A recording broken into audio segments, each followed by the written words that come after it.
Well, it really doesn't scare me now, but when I was 8 years old, I didn't just see this guy as the limo driver that haunted Oliver Reed's dreams.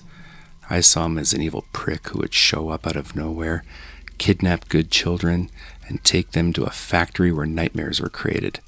Like an evil Willy Wonka, but instead of delicious confectionery snacks and Oompa Loompas, this factory made shoebox-sized cartons, each bearing a single large question mark that contained a portal to an appalling grisly dream world.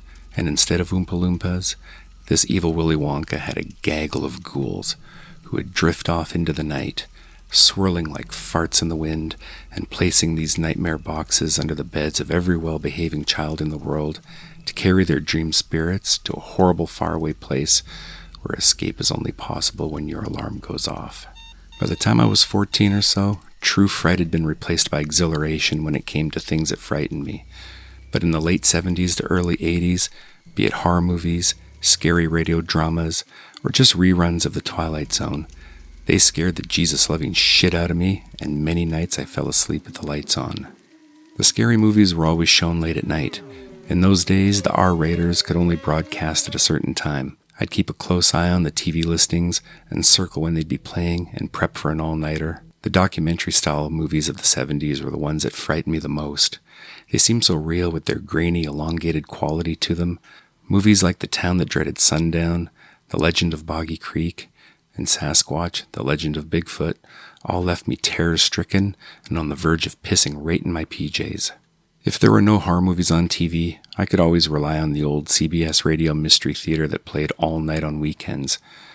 I rediscovered them after someone posted several episodes on YouTube, and I found them to be as cheesy as they were boring. But the 10-year-old version of myself would be glued to that radio all night and hanging on to E.G. Marshall's every word. That was some good shit.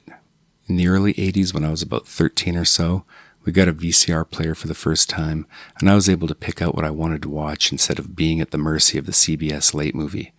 Our video store had an odd collection of obscure horror movies, and it took me forever to decide what to rent. One that stuck out to me the most was a supposed true story called The Entity, about a woman who's repeatedly attacked by a ghost. I had a chance to watch it again recently, and it really held up over the years. But mother of God, did that give me a sleepless night when I first watched it. I'm very nostalgic about my youth. I grew up in a small town where everyone kind of knew everyone, so many memories and so many good times, and nothing topped it more than my friends and I spending 3/4 of an hour in the video store on a Saturday night and picking out a comedy to watch early and a horror movie to watch later, and all of us trying to freak each other out and then make fun of the one that scared the most.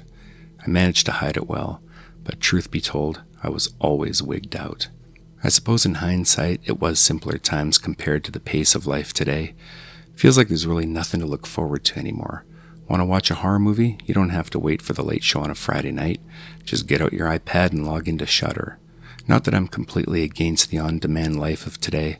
I got the early doses of it when we bought our first VCR, but that doesn't mean I had 24-hour access to the video store.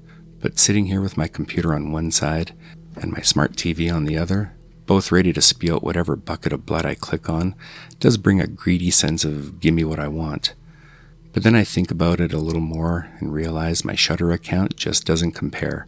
It just wouldn't give me the same memories as that old TV guide or VCR player. And if given the choice, I'd go back in a heartbeat.